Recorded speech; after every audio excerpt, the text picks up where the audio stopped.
will come. Not yet, at least. They will come as you come.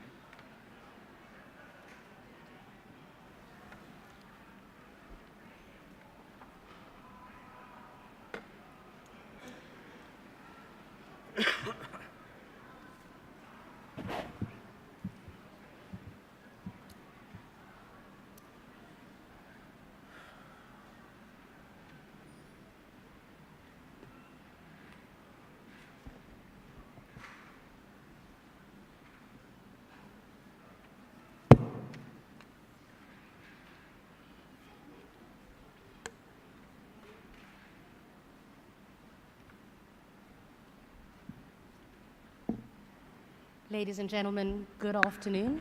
Thank you so much for taking the time to join us for this session titled An Update on South Africa and Nigeria. I don't have to tell you that they are two of the most significant and biggest economies on the African continent, as respectively they are the most advanced and the largest economies on the continent. My name is Sikim Gabadeli. I'm a financial journalist based here in South Africa, and I'll be facilitating this conversation today. As you know, the IMF predicts that growth in sub-Saharan Africa will rise to 2.6% in 2017 and 3.5% in 2018. These two economies that we're focusing on today, both South Africa and Nigeria, are predicted to grow this year at 0.8%. And I think most of us would agree that that is sluggish, to be polite. And it's really not going to propel us to the heights that we are looking for. So how did we get here?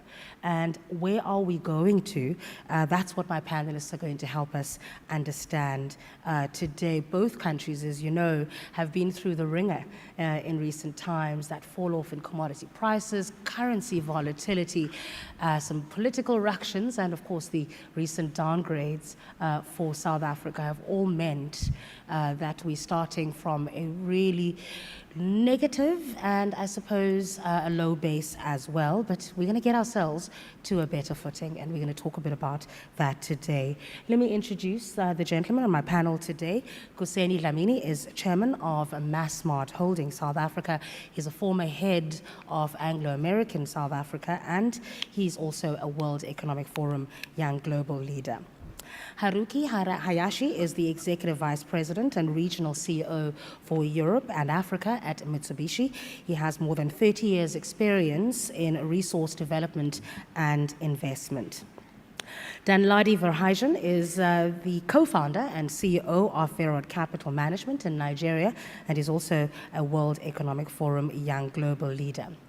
And Jeffrey Kaina is CEO of the Industrial Development Corporation here in South Africa. He's a chartered accountant, and he has wide-ranging experience, having worked for organizations like Transnet as a senior manager before joining the IDC. Thank you very much to all of you for making the time to talk to us today. I think I've outlined where we are, why we're having this conversation, but I think I want to get a sense from both of you, from all of you, about how we got here and how recent developments in both countries have led to the kind of growth trajectory that we're at right now. Kuseni, I'll start with you. Thank you very much, Sigi. It's a great honor and privilege to be here. This is a very topical subject for us to be discussing on the first day of the World Economic Forum Summit on Africa. These two economic giants we're talking about account for 60% of sub-Saharan Africa's GDP. And I would like to argue from the outset that in a world that is seeing the globalization project being in a state of flux, Africa needs to get its act together. And I'd like to say that the starting point is for Nigeria and South Africa to get their act together.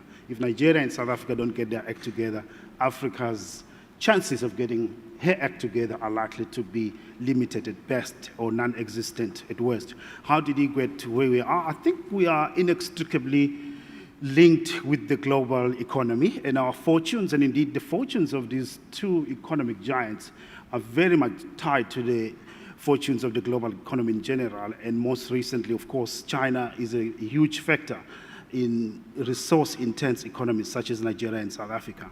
The slowdown in growth in China obviously impacted global commodity prices, and we saw the global commodity prices plummeting, which had a huge impact on both economies, especially so on Nigeria. And I think the lesson in the context of what we are talking about, the theme of inclusive growth and responsive and responsible leadership, the lesson for leaders in business and in government is to ask ourselves, have we been responsive enough?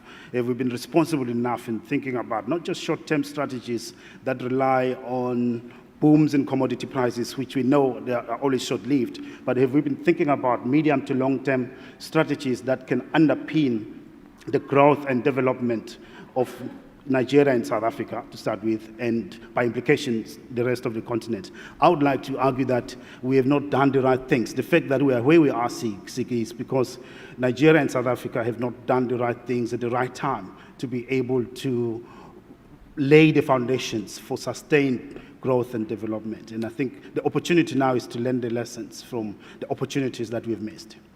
Let me ask a potentially controversial question of you. Why should we care about South Africa and Nigeria? We have many other African giants that are forging ahead, growing their economies faster, that are really tackling the big question of industrialization, reindustrialization, and inclusive growth. Why do South Africa and Nigeria matter? That's a great question. The answer is in your introduction. They're the two largest and most industrialized economies. And secondly, as I pointed out, they account for 60% of the GDP of sub-Saharan Africa. And it's inescapable that if Nigeria and South Africa don't succeed, I would like to argue that I challenge anyone in the room to differ with me that the extent to which Africa can succeed, if Nigeria and South Africa don't succeed, is likely to be limited at best or seriously impaired at worst. Let's hear from Haruki, your opening remarks just on the broader question of where we are and where we're going. Yes, and I probably, people wonder why the Japanese gentleman is sitting here in between the Nigerian and the South African to start with. I've been associated with Africa for the last 10 years, continuously, and I lived in South Africa 4 years. And also, I served on previous Nigerian government international advisory board for 3 years. Of course, that doesn't justify me speaking here, but one thing I have two nations in common is the two nations can be a leader, driver, and role model, and at the same time being very healthy competitor in the continent. I think there is a size and scale for the market, and there's a quality in terms of service sector, and there's a huge diaspora talents outside of the country. And in terms of education, it's building. So I think all of this will make it happen that there will be a larger chance of two competing each other to grow intra-Africa trade. And there is a local and regional production to service the local and regional society and people. And technology is also taking place in these two countries. But what we need is, of course, a role of the government, sustainable policies, governance, and long-term perspectives, and stay away from corruptions, and regional integration, and once again, education. And I think all this, the two nations can lead to make it sustainable. Just picking up on the role of the government, I'd like to get a sense from you on what role you think that is, because often for investors, governments can either be obstacles to decision-making, to quick decision-making and capital deployment that investors want to embark upon, or they can be real partners and assist. What's that role in the two countries been like in your experience? We're not here to be commenting on the politics, but what I can tell you probably is the consistency and probably a stability of the running of the policy once it's been implemented. That will certainly attract a lot of foreign investors to continue to be involved. So that predictability, yes, more than anything else. All right, your opening remarks. Thank you very much, and it's an honor to be here. I'll speak most about Nigeria because that's what I know the best.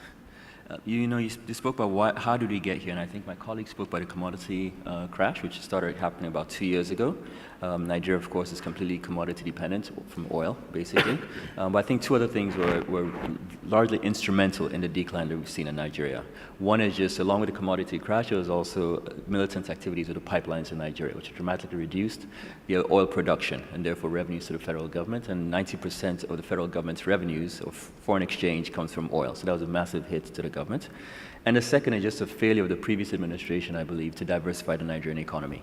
And so we were, largely a consumption-driven economy and an elite consumption-driven economy. I think the one stat that was pretty interesting for me was that there's more champagne drunk in Nigeria than every other country in the world aside from two. So it's the third highest consumption, champagne drinking. That should not be a stat that we're proud of, but that's the sort of economy and the market that we had. So once that sort of disappeared, the party was over. I think we've had cold water thrown on our heads, and now we're waking up. And I think what's exciting for me as an investor today is that the worst is over. I believe, we're turning a corner. Yes, growth rates this year are predicted to be roughly about 1%, but that's far better than the recession we were in last year. So I think the future bodes extremely well, and I'd be glad to speak more about that as we go along. And why do you say the worst is over? What are the signs? If you look at the stats, first of all, the GDP is going to be positive versus last year negative. I think if you look at various sectors, the agricultural sector is growing, manufacturing is growing right now. We had a large foreign exchange issue where there was a lot of backlog with dollar demand from both foreign investors wanting to take the money out of Nigeria, also local manufacturing companies are trying to access foreign exchange to buy raw materials, to buy equipment. Most of that has been cleared in the last few weeks. I think our foreign exchange markets are gradually liberalizing, and that's great.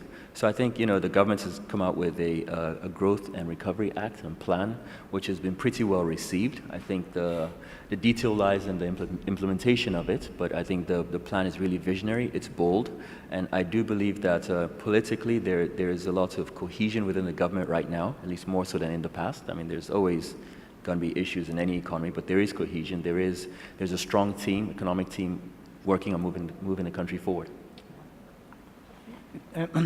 Thanks, Seki, and it is indeed a pleasure for me to be here. Let me start with the question you asked, Kuseni, why should we care? In this instance, size does matter. If you look at the size of these economies, this is where those investors, particularly when we are global, would want to invest. In Nigeria, it's not only the size of the economy, but it's the population as well. But in South Africa, it's the size. So I think that's the first thing why we should talk about this. Now, why are we here?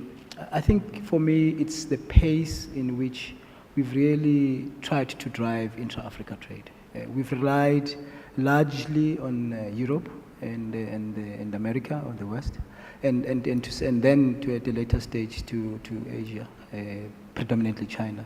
So when those economies have been slowing down for various reasons, we've been affected. Had we maybe picked up the pace, because we've spoken about what should be done, but the implementation for me has not been at the level where it is. If you look at the resources, the continent as a whole has lots of resources. If you look at opportunities in agriculture, it's massive. But if you look at our yields as a continent, if you take South Africa aside, I mean, the yields are very low, and where there's an opportunity. But if you look at also manufactured goods, and that's very low. So I think those are the areas in which, in terms of our policies, but it's largely in terms of the implementation. Yeah. As we know about this, I mean, there's Africa 2063, which provides hope, where we should be going as a continent, but the implementation for me has not been at the pace where we should be. Let's talk about that, because Danladi talked about Nigeria's growth plan. We've got in South Africa the National Development Plan. So we're not short of plans, and we come up with really good plans, but why does implementation fail? Can we point at a culprit for that? Well, I wouldn't say we should point at a culprit. I think we all are jointly responsible, be it business, private sector, and public sector. But I think one thing, there needs to be predictability in the policies. That's one. So you can have a plan, but if you have a plan, then you have to stick to the plan. So the plans are good, as you say, but sometimes when times are tough, then we don't make those tough decisions to say, this is the path that we've chosen, then we should go with it. I think that's from the government side. But also now, when we look at businesses within the local countries, I mean, we should really be backing our own economies. And I think there's an opportunity to do that, but I don't think we're getting it to that same extent. IDC invests in a number of countries, in South Africa and outside of South Africa. And we see that there's lots of opportunities. But what we have not done is, all of us, is investing in infrastructure. There's been good plans. There's the African Development Bank, which is putting in resources on energy, for an example. But that's taken just too long. So I wouldn't say there's one culprit, but it's all of us. But for me, the basic thing is, if governments have got those plans, when tough decisions have to be made, we have to make and stick with those decisions. Husseini, what do you think about that?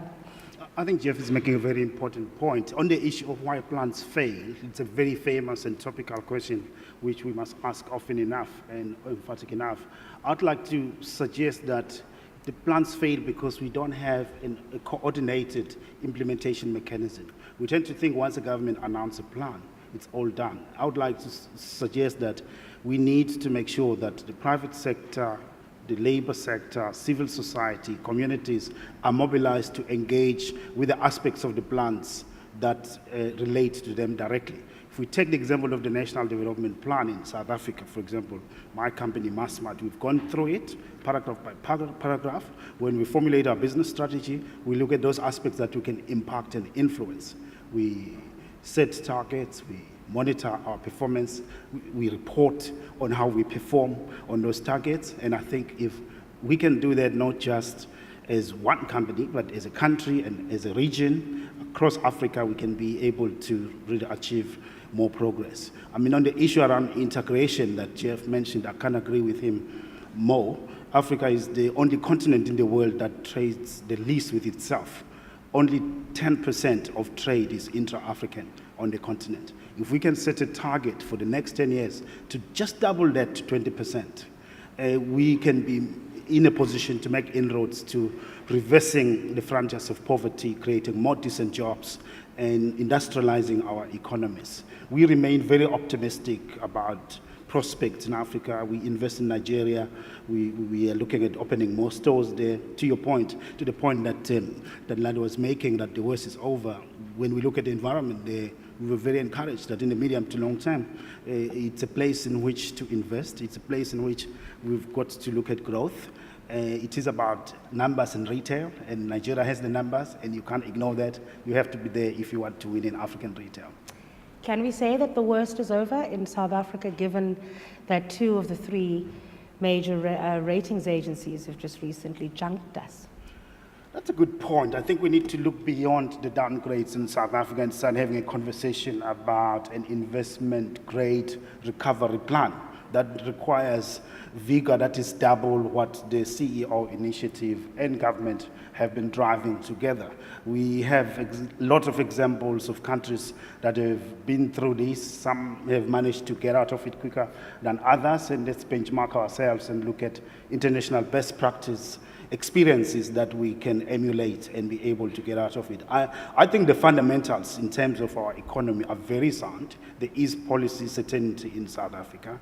There is stability. We're going through a period of noise on the political side. The noise will be there maybe for the next 18 months or so. But beyond that, we've got strong institutions, strong parties across the political landscape. To the point that I think also in Nigeria as well, the politics is coming back quite nicely. There's more stability. There's a new plan that the Nigerian government has announced. I think by and large, we can be able to pull ourselves up and get back to investment grade. I hope so. Haruki, I saw you nodding when we were talking about intra-Africa trade and the need to strengthen that. So you'd agree with that point that we need to do a lot more work in us trading with each other. Reason why I mentioned that is because unless you have a capacity building within the continent, Nigeria or the South Africa, you continue to import things from outside, which is not helping anybody. To enhance the capability to produce its own goods and serve its own people is probably the most important part. And that is going to show some confidence to the overseas investors. that we're dealing with a local partner. So that helps us to partner with the local partners who are on a different scale. So I think what we need is really clarity over the policy continuation, stability, and also probably a little bit more collaboration between two countries against the other rest of the world. Yeah. In the current climate, where globally countries are looking inward, there's a lot of talk about protectionism. There's a lot of talk, anti-globalization talk. I wonder how that might affect the recovery of both South Africa and Nigeria. People are looking inward. They're saying, let's keep our jobs local. So the tide has turned from the time when we're talking about Africa rising. How are investors making those decisions now in this climate? I was on a similar panel, in much smaller, by the way, in Davos in January, and I was the only Asian on the panel. But I said to everybody, I come from London, where we were scared about the terrorisms, scared about Brexit, scared about continuing turnout of the election in Europe. Africa is much more stable. So this is something, good news you have. And you have to really convince the rest of the continent. So you are, although not as high in terms of growth rate as you enjoyed in the past, but still thriving a lot faster than any other part of the world. So you need to put the good story in front. Are we good at that, at marketing ourselves? No, I don't think we are. Not at all. And you're entirely right. We need to do far more. I spoke earlier on about sort of Nigeria turning the corner. I think there's lots of like quick wins that have occurred even recently. And when you speak about sort of what makes a difference in actually implementing a plan, I think it's just the team and the team's focus and their drive. So one very quick win was our oil production has gone up from 1.2 million barrels per day to about over 2 million barrels per day. That's a massive difference in terms of our government's revenues. And what happened? The team just went down to the Niger Delta and actually spoke to the militants, right? Very quick win. It's much easier to do that than to industrialize, which takes many more years. But these are some of the things that are being done that gives us confidence in this economy. You talk about sort of the security situation as well. I'm glad you spoke about being afraid of terrorism in parts of Europe, right? I remember when WEF was in Abuja 4 years ago. Abuja was on lockdown, literally, right? Everyone's really concerned about security. Now, you hear about Boko Haram, but it's still isolated to the northeastern parts of the country, and there will always be, events that we're not proud of and not happy with, but largely the country has been made a lot more secure in the last 18 months. We speak about corruption, which is always the elephant in the room. There have been a lot of anti-corruption initiatives in Nigeria, and I think those have largely been quite successful. And I think we don't speak enough about them. Unfortunately, the headline news always speaks about sort of the amounts of capital that was recovered, but the fact that money has been recovered should be celebrated. It's good news. It's showing that there is progress being made, and I think the world needs to hear more of that and the positive side of things. I think that will lead to the flow of capital and growth. And just sticking with that theme of making ourselves investor-friendly and attractive. Well, Sigi, you spoke about protectionism, people looking internet. I think for me that gives us a good opportunity as a continent, as Ruki said here. When those that saying we're closing our economies, let's use that to focus and develop the African continent. That's one. We're in a global village. I think we know that. In fact, when we're in Davos and listening to the president of China, I was actually quite encouraged because he was actually embracing globalization. So there are those big powers big economies that still embrace it. So we should be looking at those. But for me, that provides an opportunity So when people close, but also the issue I think you asked, I mean, are we marketing ourselves well? I don't think we are. I think we tend to be too harsh on ourselves and focus largely on the negatives. The downgrade, as you spoke about, it's not going to be easy. I don't think we should underplay that. But that should provide us an opportunity. I think if you look particularly in South Africa, business has engaged with the president of the country, which is a good sign to say what should we be doing. And I think that for me gives hope. Because what has happened is before the downgrades, there was a lot of cooperation between business and government, and I don't think we should lose sight of that. Now that we've been downgraded as a country, let's use that to work even much more harder, because as we all know, I mean, there are those sources of income which will not go to countries which have been downgraded, and that provides an opportunity to us to say, what role should we play jointly? We cannot leave that just to one party. But we have to engage robustly and frankly, and once we've done that, then we can iron out those, and then we can really indeed promote our country. Because our countries have got lots of opportunities, as I said. I mean, for me, I mean, I suppose everyone has got a pet. For me, agriculture is. Yeah. We've got the land, and we've got the climate, and I think we should use that. Are you investing in agriculture? Yes, absolutely. As the IDC, we are investing. We're investing in agro-processing. Because what I've learned is whether you're rich or poor, you are going to eat something. Certainly. All right, we're going to take some questions from the floor. I'd just like you to identify yourself and also who your question is directed at. Any questions? There's one there. And if I could ask you to stand as well, please. Yes, please. My name is Justin Brown. I'm a journalist with City Press. Just would like to ask a question about the investment grade recovery plan that Kuseni was talking about, and anyone else who might want to respond to that. But what is it going to take for South Africa to get back to investment grade, and what needs to be done to achieve that? Thank you. Thank you. I'll take another one before we respond. Another question? I'm a bit short-sighted, so this might take a while. All right, let's respond to this one while everybody thinks of the next one. Kuseni? Thanks, Justin. That's a great question indeed. I think the first thing that is required is just for us to read the reports that the rating agencies have put out on South Africa. They do spell out the reasons why they've taken the views that they have on us. We need to read them line by line, and then on the basis of that, develop responsive and responsible programs of action that are going to help in addressing those issues. You need to do it at a technical level, but beyond that, the second aspect, which I think is more important, is really leadership. We need to show visible and felt leadership at a national level that we are committed to doing the right things on a sustained basis to lay the foundations for a globally competitive economy, for an economy that can attract and retain foreign direct investors, and also for an economy that can actually give incentives to local investors. Let's not forget, we need to mobilize the capacity of local investors to build globally competitive companies that can play not just in South Africa and Africa, but globally as well. But it will really take us taking a pause, and realizing the mistakes that we've committed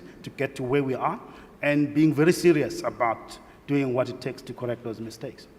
Ahead of the downgrade, there was, as Jeffrey mentioned, lots of collaboration between the social partners, business, labor, and government. And one gets the sense that maybe that's come off now a little bit. We're starting to hear the trust deficit statements start to pull up again. Do you get the sense that there's work being done to rebuild that trust?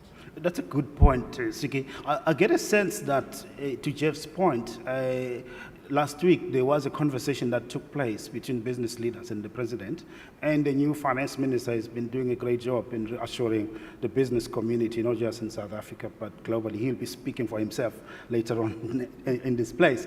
He was in New York and Washington, D.C. and Boston recently. I think there is an attempt from the business circles that I'm part of. I'm getting a sense that people are willing to re-engage and reconnect, and I'm also getting a sense that our leaders also also are looking forward to try and do the right things to be able to get us back to investment grade.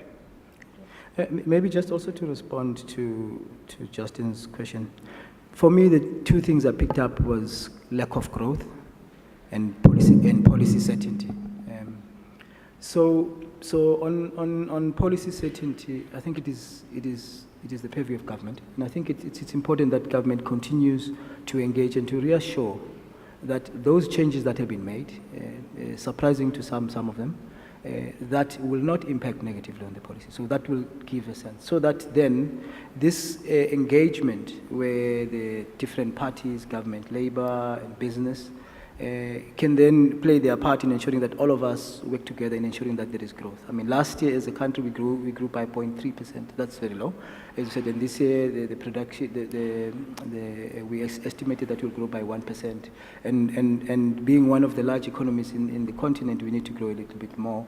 Now, when we've given that assurance that there's policy uncertainty and that it will not be disrupted by these changes, then the other players will need to come into the party as well to say, at the back of that, indeed, we are going to invest. Because we have to invest, I mean, we still have to invest a lot of money on the infrastructure, it's about $1 trillion of infrastructure. Yeah. That will unlock a lot of opportunities. But also, if you look in terms of the government procurement, there's lots of opportunities in terms of allowing small and medium size and localization opportunities, and those could be done.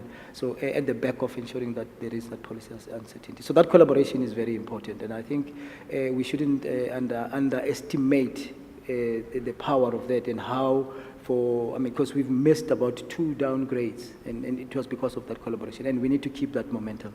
All right. I want to stick with the growth question, Danladi, and just come to Nigeria. I mentioned that the predictions are from the IMF that you're going to grow at 0.8%. You mentioned oil, but we keep coming back to the issue of diversification. Does the new plan speak quite strongly about that to ensure that you don't stick with the over-reliance on oil revenues? Yes, absolutely it does. I think, as you mentioned, yes, we're completely reliant on oil. So oil is definitely the petrol, the engine of growth of the economy. And I think the phrase I've heard is they're trying to move it towards being the lubricant for the overall economy, right? So not necessarily the source of power, but to ensure everything else just works. And so this new plan really focuses on other sectors, including agriculture, manufacturing, ICT, particularly sectors that can lead to lots of employment, right, and sustainable employment. I mean, we have, 190 million people, as was mentioned. Apparently our population grew by 30% in the last decade alone. That is scary facts. So you have to employ all these people. So you need to look for sort of sectors, and the oil sector hardly employs anyone. So I think there's just a massive focus in these other sectors, and they're doing things both fiscally wise and also based on monetary policy to try and encourage growth in these other sectors, which I think is what we need. And you'd agree we need growth in order to fuel these two economies forward? Yeah, I think the point that I made in the beginning is why the two nations can be a leader and driver is the existence of the large, proven companies in both two countries, which is actually serving across the continent very well. And they can be a role model for the international investors to feel more comfortable to work together. I'm setting the government aside for purpose, but I think the role of the private sector in two countries can do a lot to attract the foreign investors to the country because of the success. But then we need a little bit of transparency and also the sustainability and in a way that the policy is implemented, especially the industrial policies. Yeah, all right. We'll take another question. There's one there. Please keep your hand up so you can see. Thank you. Thanks, Iki. My name is Kizito from Sea Africa, Nigeria, South Africa. And my question to the panelists is, do you think the two big economies have the appetite or the capability to actually create new businesses? Because I think what we need now is to create a new economy that will create more jobs, especially in the small and medium enterprises. because I don't see much support that is going. We're always talking of the big businesses and so on. But I believe that more jobs will actually come from the small and medium enterprises and also the startups that are developing new ideas and so on, but are not getting the seed capital to take their ideas or to scale it to the next level. Thank you. Seni, I'll start with you. Kizito, that's a very important question. I'd like to say that it touches on the challenge that faces the two countries at a high level. We have not seen visible and felt leadership that is proactive in seeking to create business-to-business relationships between the two countries. But the private sector of both countries, we've got the Dangote Group investing in South Africa. We've got a number of South African companies invested in Nigeria. I think the private sector has done a lot. I think it can help if there could be more coordination at the highest level in terms of allowing the big companies to do more business with each other. But to your point around small and medium enterprises, but also having specific and targeted initiatives to try and create small and medium enterprises in both countries. As a retailer, we invest a lot in making sure that we source goods locally, and in markets where we don't have local suppliers, we go out to look for them, and where they don't exist and there's potential to develop them, we invest in developing them. We have the Supplier Development Fund within Massmart. We have succeeded in supporting a number of small and medium enterprises who are suppliers to our stores. But that will not solve Africa's problems. It will not solve even South Africa or Nigeria's problems. But we need scalable, systemic interventions across the continent to be able to unlock the potential of African economies to trade with each other, to integrate and invest within the African economic bloc. His first question was, do we have the appetite? Do we? Yeah, I think the private sector is showing that it has the appetite. It can get things done, and things are happening. And my direct response to that is that that's an area of opportunity where we've got to demonstrate that we have the appetite, we have the hunger, we have the willingness to be proactive. Because if we leave things to chance, we may achieve progress, but it's likely to be smaller progress, maybe slower progress. But if we are proactive, deliberate, focused, setting very clear targets, having clear working plans, maybe we can achieve more sooner and better. Thank you. I think that's a great question, and I think there's certainly a lot of appetite. I think, as you said, I mean, the real engine of growth, I think, in the economy is the small and medium-sized businesses, right? So the large businesses always get lots of the attention, and that's good. But I think that the growth really happened with the small businesses. And if I sort of look at what the government is trying to do here, you know, there's a lot of work done on sort of the ease of doing business. So I think today Nigeria ranks 169 on that list. The government is trying to move that to 100. I think that will be dramatically impactful for small businesses trying to get established. Just working on infrastructure as well, working on education, and then just access to credit. So there are lots of initiatives as well to give access to credit to these small businesses. I think all of these initiatives really bode well for these small businesses, because we know we have a very large entrepreneurial workforce. Right, so it's about sort of getting these guys into businesses and giving them the right environment to actually grow their businesses.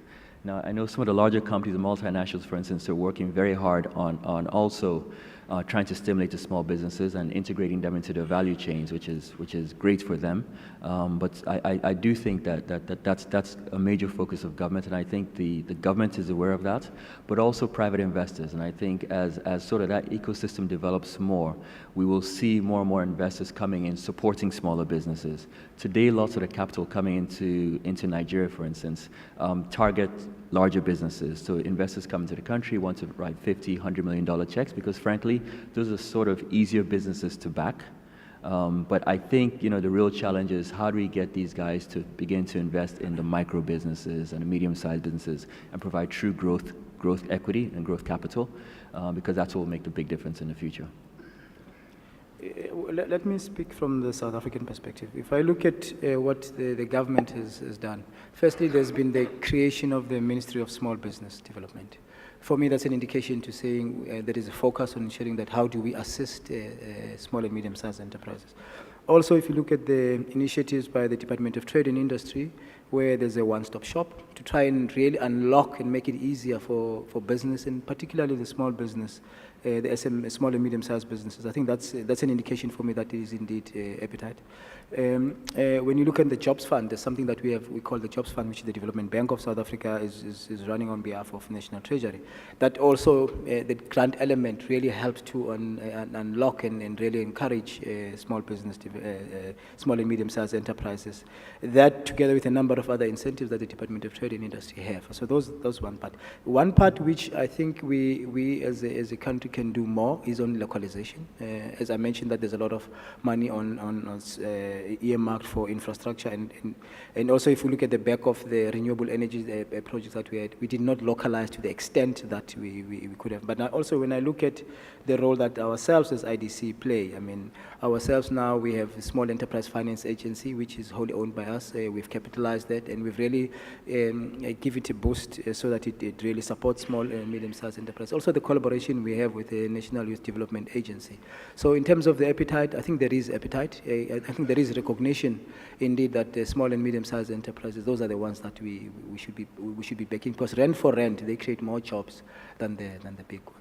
I'll get a comment from Haruki, and then we'll take more questions. I think from outside investors, what we need most is long-term gain rather than short-term gain.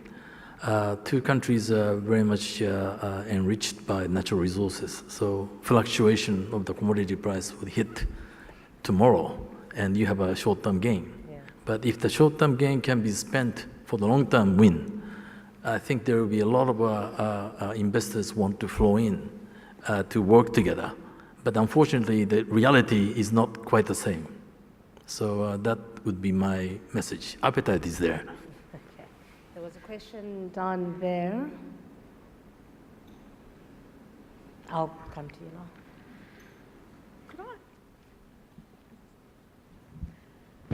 Thank you. I'd like to raise the issue of cities. I'm surprised that on a continent that is rapidly urbanizing, South Africa is a country that's about 65% urbanizing and growing, that Mr. Kwena wants to talk with enthusiasm about agriculture, which is 2% of the GDP.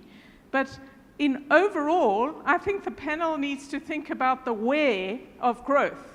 So most economists talk about national growth, but they don't think about where it's going to take place.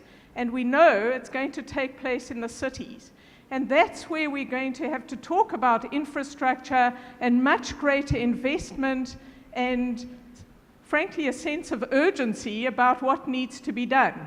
And if you're interested in successful businesses, large, small, medium-sized, and growing, we need to also move beyond the rhetoric to what is the business environment that we need, what is the ecosystem we need, mainly in our cities, for those to prosper and for new firms to emerge. And the fact is that in South Africa, the number of small businesses is declining as the rhetoric about our great support for it goes up. So I really want to throw at the panel a much greater emphasis and their opinions about cities, and the arenas of growth are going to mainly be in urban areas in the subcontinent and certainly in South Africa, and how are they seeing that? Thanks, Anne. There's a question here. Have you got a microphone? Okay. Hello. My name is Chinwe Ajanesani. I work with JLL. And I have a question concerning a consistent theme that I think you all agree to, which I wholeheartedly agree with, which is the idea of encouraging cross-regional trade as a solution. And I was at the WEF last year and participated in a number of sessions where they talked about the successes, particularly, I guess, in southern area. But there weren't many examples, practical examples in West Africa. So I'm curious to know that, yes, we agree that this should happen, but practically, what is being done? And are you involved in such steps? And if not, maybe theoretically then, what would you recommend as a solution to this issue? Thank you. And there's a question here, please. You're taking notes, right? Thank you. My name is Malusi Peza. I work for Gilead Sciences and within the sub-Saharan space. And I just want to pose a slightly peculiar question as we discuss potential economic growth and boosting that within our region, particularly within these two economic hubs, focusing on South Africa and Nigeria. As part of economic growth, we essentially have to look at our greatest source of resource, both from a poor base but also from a highly functioning base, and that's largely around human capital, which we rely on to ensure economic growth. From a top-tier perspective in the region, I feel we're fairly catered for in the sense that the funded community, whether it's through medical aids or through self-funding, the base of the pyramid is often well taken care of through state-based programs.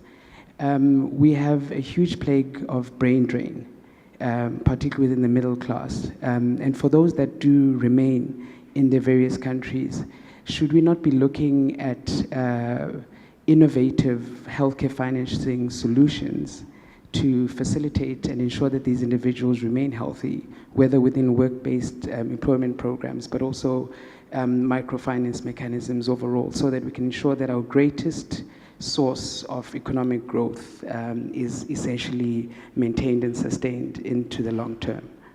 Thanks. Thank you. I'll start with you. Yes. Let me first respond to I think it's Anne on cities. Cities are very important. One cannot underestimate that. But also there's a reality that you have space issues. So not everyone in the whole country can be in a city. That's impossible. That's just physically impossible. So now what one has to do is to say, what other infrastructure do you put in place? What other economic activity happens outside of the cities? And that's one thing that I think we should also be focusing on. As much as cities are key, they play a role in terms of development, but not necessarily everybody. We've got a lot of people who are in rural areas which will not be. So now if you only focus on cities, what do you do to those? Do you ignore those or do you forget those? For me, that's one area that I think when we invest as the IDC, not only do we look at the sectors, but we look at where the investments are. And then also see what opportunities can we bring closer to those people. Because what you also want to try and avoid is to reduce the thoughts or the tendencies that people, when they think they go into the cities, now all their problems are resolved. Because then we see how those cities have actually been able to sustain themselves. Now, on the issue of what are we doing on the regional integration. In fact, ourselves as IDC, we're investing in infrastructure because that's one part, at least from our side, where we're seeing that once you invest in infrastructure, be it energy, be it roads, you unlock a lot of opportunities because there will be people who would be, if it's in terms of roads, who would be having agricultural products, but now they don't have access to those markets. And once you have that infrastructure, that unlocks that. I mean, there was one simple example that we did. We invested in the DRC, in the Katanga province, where all they did was just to build roads. And that economy has changed, and I think we can learn learn from that. And the point on Malusi on really ensuring that those that are on the lower part, I think it's important. It is important that we do not forget those. So one has to say, how do we make sure that they have access to medical health as an opportunity? For an example, we're looking at telemedicine as one of that. So where we know sometimes it's going to be difficult to send medical doctors there, but how do you use that as just but one example? But I think your observation is indeed, because that's the source of ensuring that we grow. I mean, those people, also the education part of that. I mean, because as we talk about the fourth industrial revolution, the type of employees that are needed are the ones that will be able to respond. Thanks. If I just echo my colleague's comments, in terms of cross-regional trade, I mean, I think the most important thing is just transportation, frankly. You know, if you look at the ECOWAS region, yes, you know, there's supposed to be free movement of goods and services and also people across the region. But if you just don't have the road and the road networks and infrastructure, then that trade is just not going to happen. And I think that's what needs to happen first.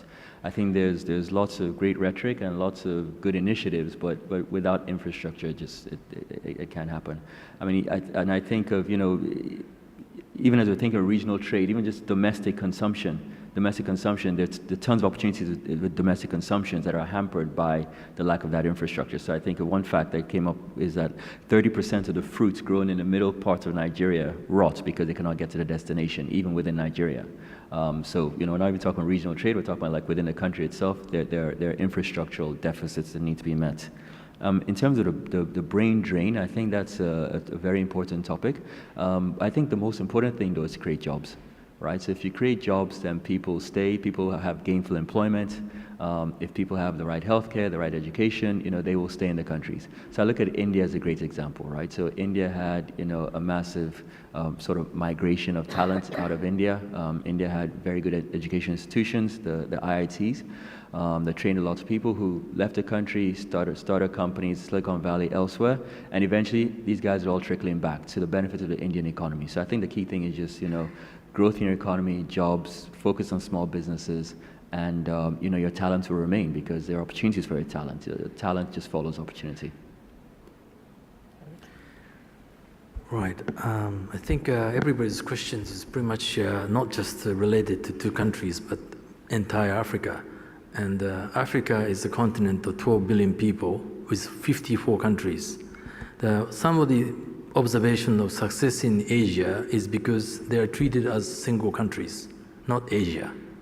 And I think this uniqueness of each individual country's expression will make Africa even more attractive.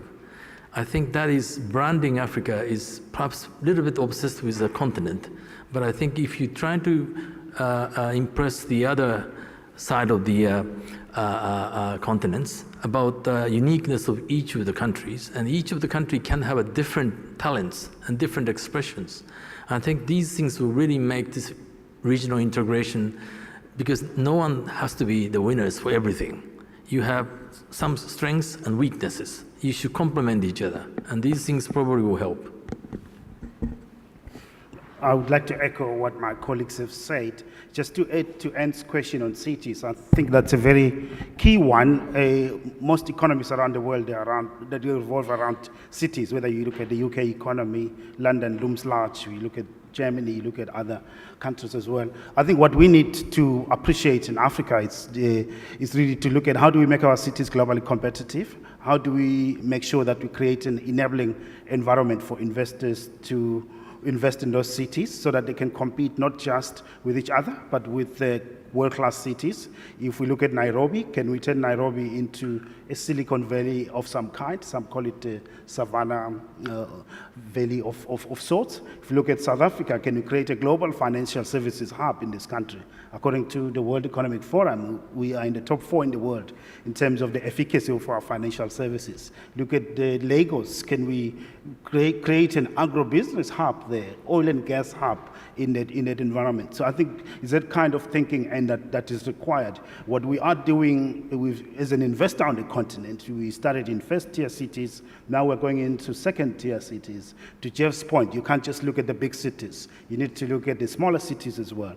And of course, also look at integrating the rural areas into your value chain.